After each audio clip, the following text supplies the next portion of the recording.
नारद जी के मन में इच्छा हुई। नारद जी भगवान के पास गए, क्योंकि नारद जी मनसागामी है ना, मनसागामी। जैसे हम लोग मन से हर जगह पहुंच जाते हैं, जैसे हम लोग मन से हर जगह पहुंच जाते हैं, वैसे नारद जी ससुरे पहुंच जाते थे। मनसागामी इसीलिए हम लोग जहाँ कहीं एक बार गए हैं तो पहुंचने के बाद हम जब पहुंच जाते हैं तो दोबारा ध्यान किया पहुंच गया नहीं, वैसे नारद जी मनसागामी पहुंच जाते हैं। तो नारद जी भगवान विष्णु के पास गए, नारायण के पास गए। उन्होंने कहा कि नारद जी भगवान ये बताइए कि आप कहाँ रहते हैं।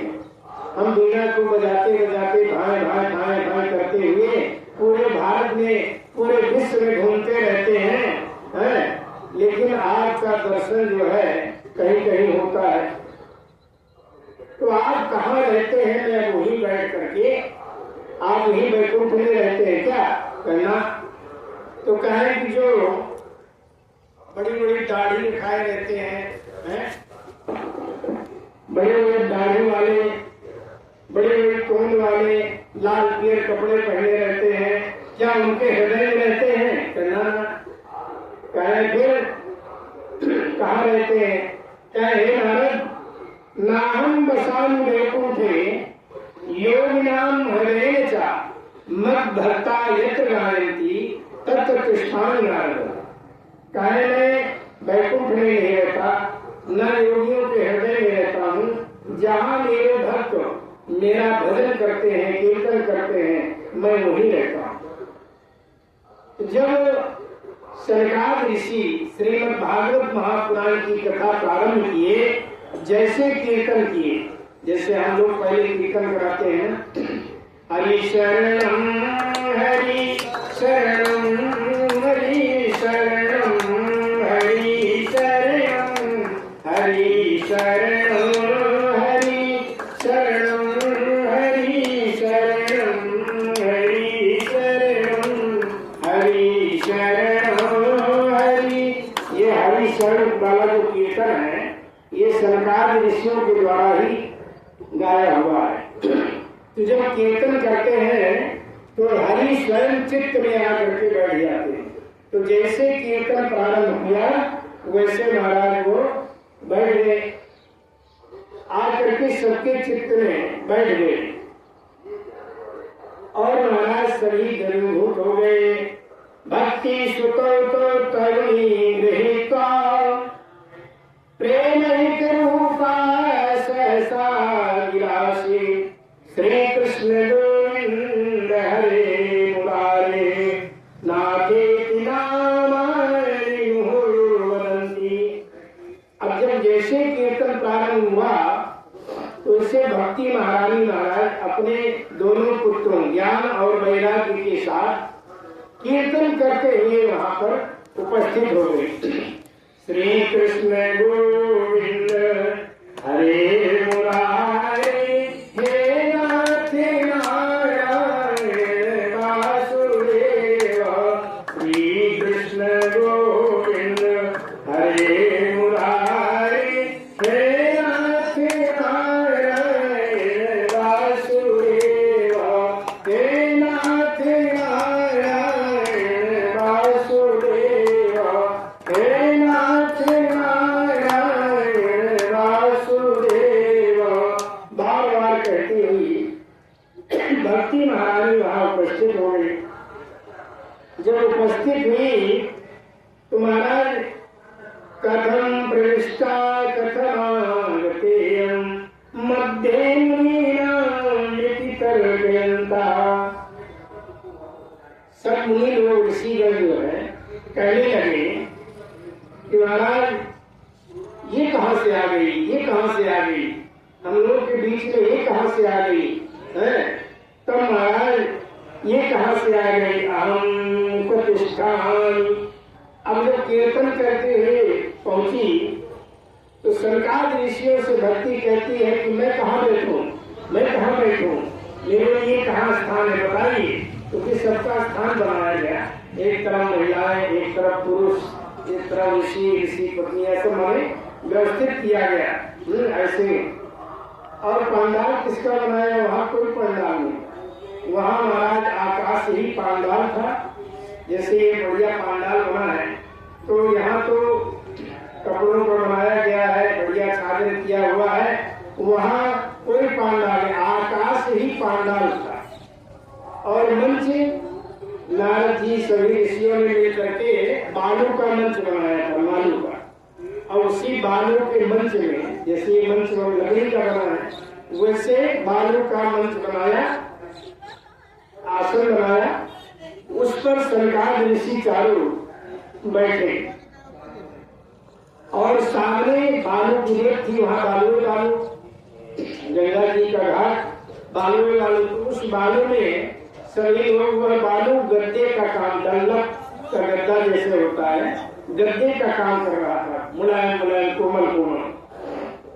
महाराज उस पर बैठे हुए थे। तो भक्ति महारानी ने कहा, अहम प्रतिष्ठानी, मैं कहाँ बैठूं, मैं कहाँ बैठूं, मेरे लिए कहाँ स्थान है? तो संक्रांत ऋषियों ने कहा, देवी यहाँ जितने भी वैष्णव भक्त हैं, ऋषिगण हैं, भगवान के भक्त हैं, तुम जो है उनके हृदय में बैठ जाओ, सबके हृदय में बैठ करके भगवान की कथा सुनो। तो भक्ति महारानी जो है बैठ कर विराजमान हो गई। और सकल भुवन मध्य निर्धनास्ते धन्या निवसति हृदि तेषां श्री हरे भक्ति रेखा हरि अपि निज लोकं सर्वथा विहाय प्रविशति हृदि तेषां भक्ति सूत्रोपलब्धा। जितने वहां बैठे हुए थे भक्तगण ऋषिगण, उन सबके हृदय में बैठ गए। और महाराज पीछे पीछे भगवान भी चले आए हो।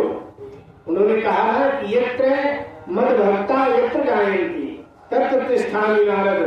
हे नारद, जहाँ मेरे भक्त मेरा गान करते हैं मैं वहीं निवास करता हूँ।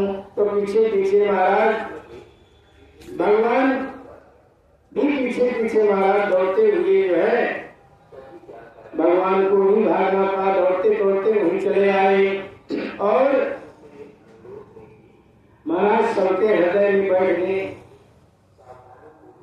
त्रिभुवन में वही धन है जिसके हृदय में भक्ति महारानी विराजमान होती है, भगवान विराजमान रहते हैं, वही इस लोक में धन होता है।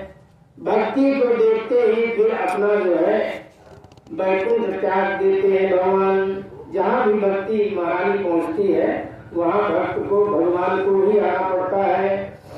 अब महाराज वहाँ ज्ञान वैराग साथ में गए थे ना, वो वहाँ जवान हो गए, क्योंकि वहाँ ज्ञान और वैराग के अलावा वहाँ कुछ था ही नहीं। फिर जहाँ भगवान की कथा होती है तो वहाँ ज्ञान प्राप्त होता है? सत्संग से ही ज्ञान की प्राप्ति होती है। और जब ज्ञान होता है तो वैराग अपने आप हो जाता है। ज्ञान जब प्राप्त होगा तो वैराग होगा, क्योंकि अज्ञानता की निवृत्ति हो जाती है और अज्ञानता ही जो है राग है, वहाँ वैराग उत्पन्न होता है।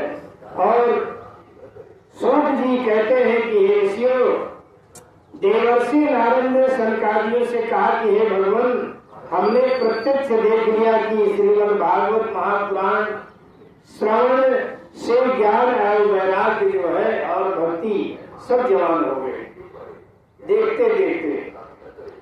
के विशुद्धंति वदन्तु मह्यम्। सरकारी ऋषि जो है मुस्कुराते हुए बोलते हैं, कहते हैं कि कैसे कैसे पापी करते हैं, इससे तो छोड़ो। हम तो ये कहते हैं कि जिसके जीवन में पाप के अतिरिक्त कुछ भी नहीं है,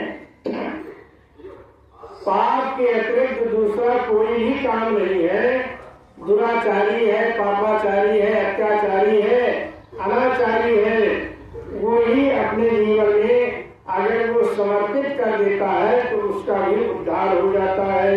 ये मानवा पितृ सर्वदा सदा दुराचारता विमार्या क्रोधानि दग्धा कुटिलास्यकारिणा सप्ताह यज्ञेन कलो पुनन्ति।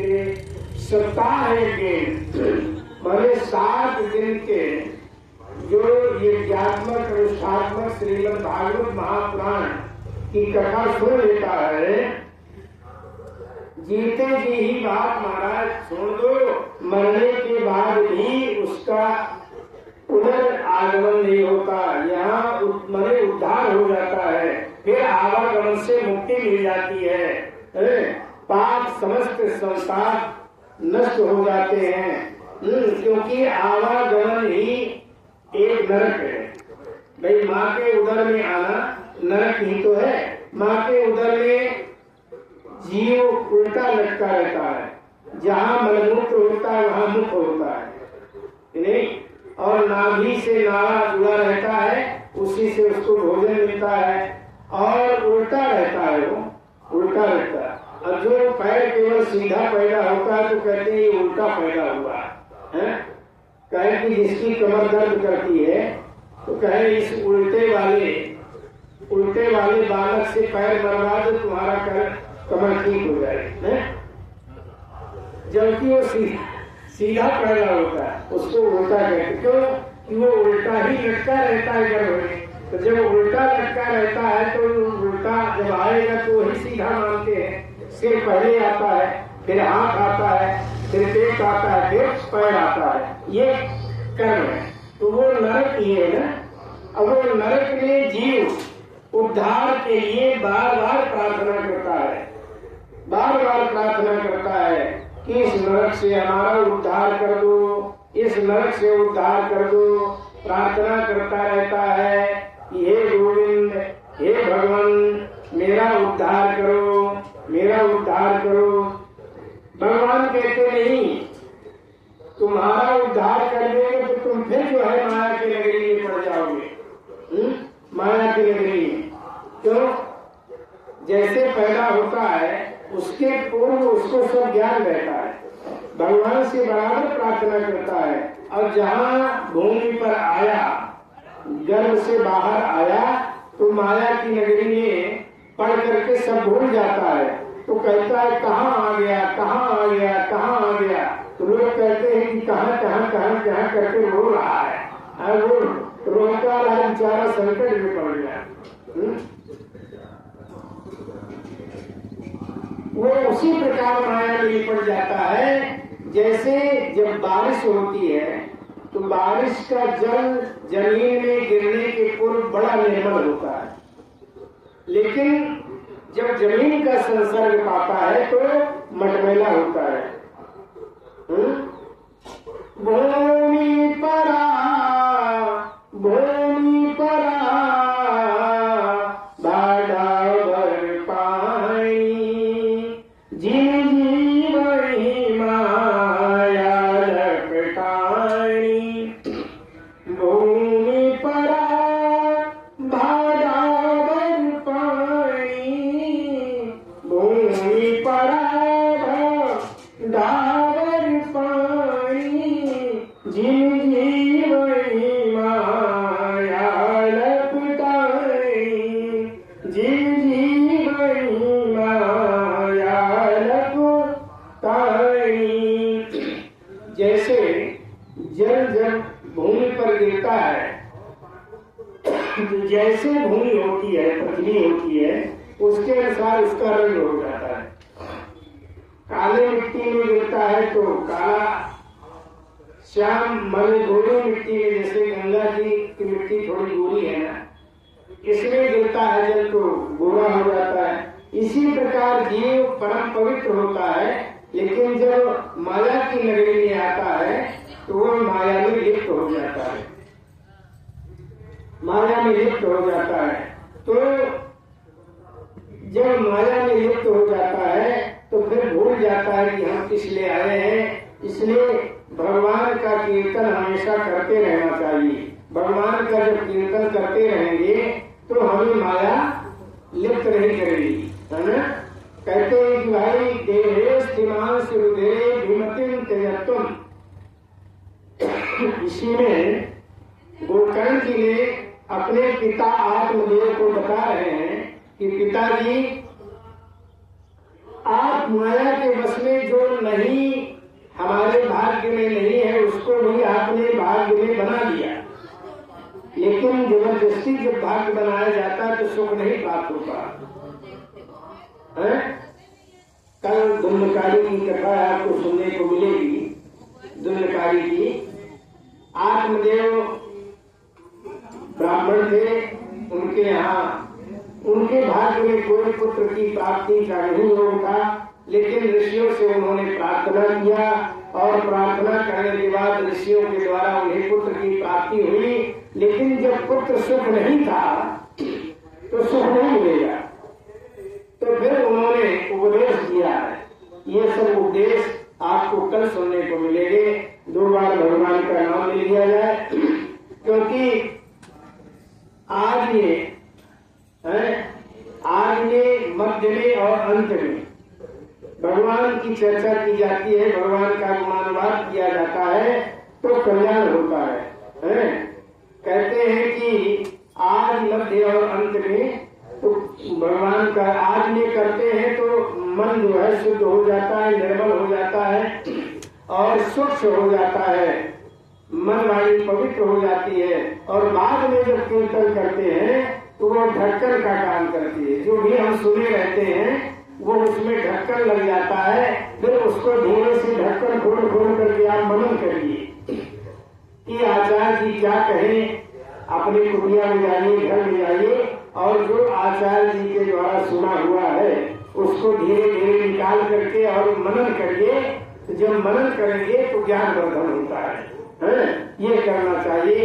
ये अब भगवान का नाम ले लिया जाए।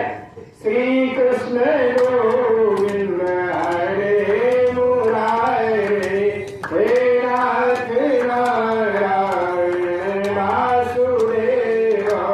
श्री कृष्ण गोविंद हरे मुरारे, हे नाथ नारायण वासुदेव।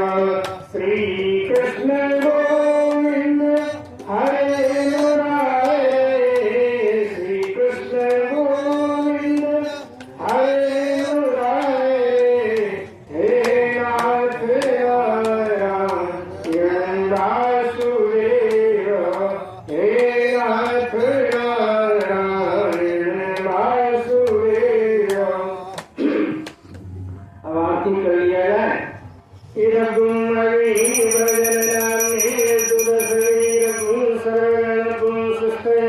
आत्मशनि प्रजाशनि पशुशनि लोक शन्य भाई शनि प्रधान करो तुम तयोरे तो अस्मासु दत्ता। आरती श्री चरण की, आरती श्री चरण की, करो किरण की। आरती श्री चरण की, करो किरण की।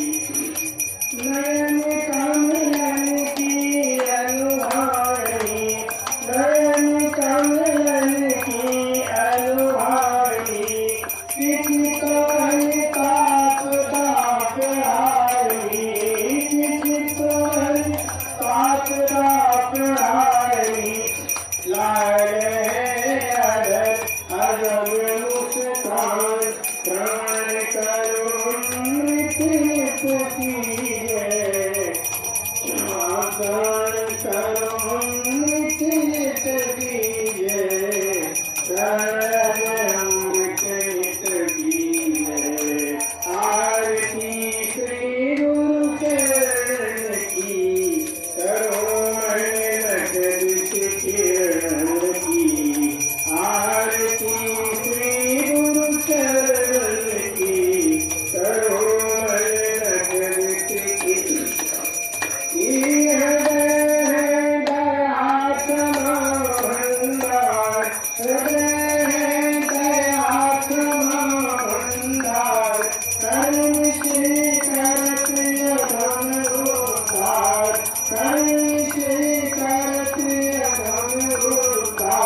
श्री गुरु चरण की करो मन लग मन की नाम में गंग भव सबके नाम में गंग भव सबके देख हरि के कति सभी हरि देख हरि के कति सभी हरि के देख हरि सुरावत की काम गज मन दियन की करो मन नजत किरण की तार की श्री चरण की करो मन नजत किरण शरण अमृत नित की जय दयालु मोते दया की जय दयालु मोते दया की जय छोटे की किरण हृदय की किरण लाल की भीख भिखारन की करो मन नजत किरण की आरती श्री गुरु चरण की करो मन नजत किरण की आरती श्री गुरु चरण की करो मन नजत की आरती पुण्य बिहारी की गिरधर कुंज कुंवारी की आरती पुण्य बिहारी की गिरधर कृष्ण मुरारी की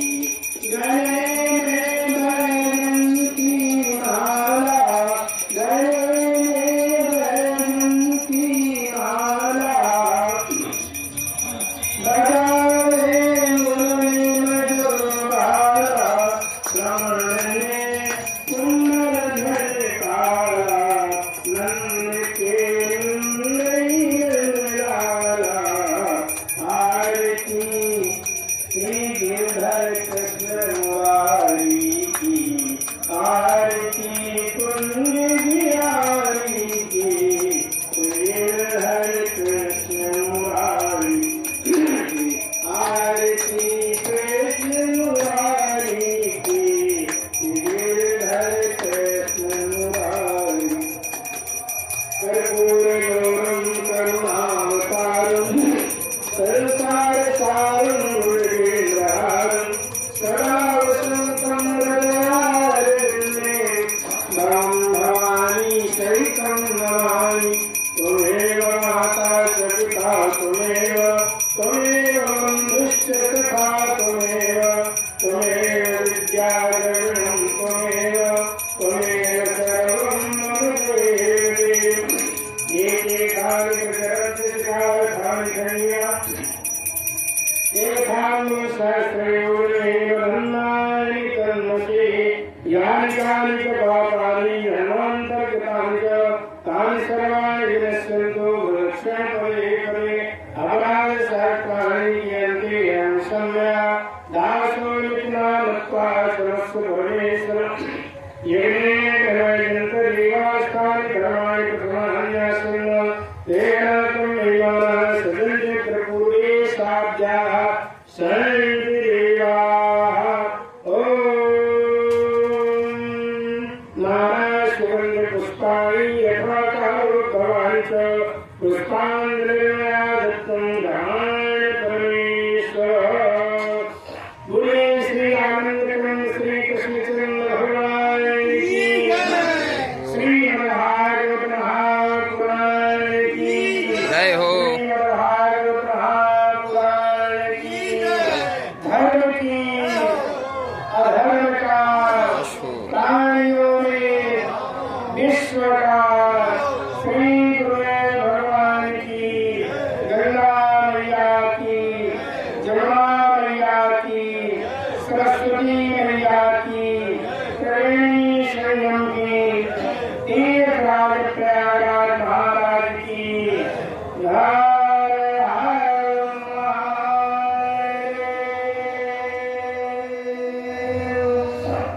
यह सत्संग का कार्यक्रम प्रातः 10 बजे से 1 बजे तक माघ मास पर्यंत चलता रहेगा।